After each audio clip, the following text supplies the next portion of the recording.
RMC s'engage pour vous. Avec vous, Marie Dupin. C'est Aline qui vous a contacté ce matin à l'adresse rmcpourvous@rmc.fr. Aline a 57 ans, elle loue sa maison à Issoudun dans l'Indre, la maison où elle a vécu toute sa vie avec son mari, aujourd'hui décédé. C'est là qu'elle a élevé ses enfants. Le problème, c'est qu'Aline a besoin du loyer de 600 € pour vivre. Et le problème, c'est que le locataire ne paie plus du tout. Ça fait 2 ans que ça dure. Les fenêtres et les portes de la maison sont fermées. Aline a tout essayé pour récupérer ses loyers et surtout sa maison. Le tribunal judiciaire de Châteauroux a même annulé le bail du locataire, un jeune de 21 ans. C'était en février de l'année dernière.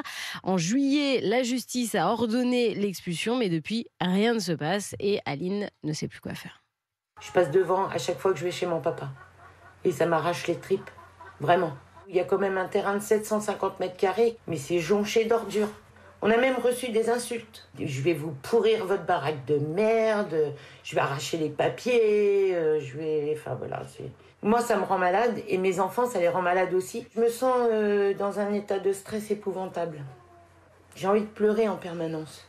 Mais je comprends pas, l'expulsion a été décidée en juillet. Alors pourquoi il se passe rien ? Parce qu'en fait, la décision de justice, ça ne suffit pas. Il faut que la préfecture la fasse appliquer. Il faut envoyer un huissier, il faut envoyer la police. Et jusqu'à présent, la préfecture ne l'a pas fait, évoquant une situation pas si simple. Pourtant, on s'est renseigné. On a découvert que le locataire avait eu des propositions de relogement, qu'il les avait toutes refusées. Donc, comme rien ne bouge, Aline menace tout simplement de commencer une grève de la faim pour récupérer sa maison.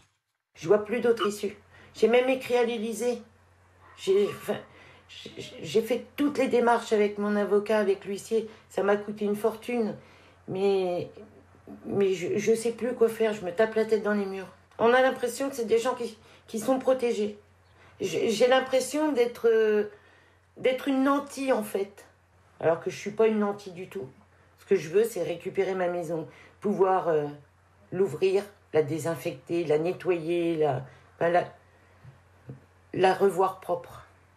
Et que dit la préfecture, Marie ? Alors, on a appelé évidemment la préfecture avec Nicolas Traîneau. Premièrement, on a appris que le locataire avait trouvé un appartement par ses propres moyens. Et surtout, la préfecture a accepté d'intervenir suite à nos appels. Aline devrait pouvoir récupérer sa maison ce mercredi.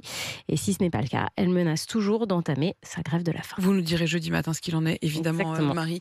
Merci à vous. 6h50.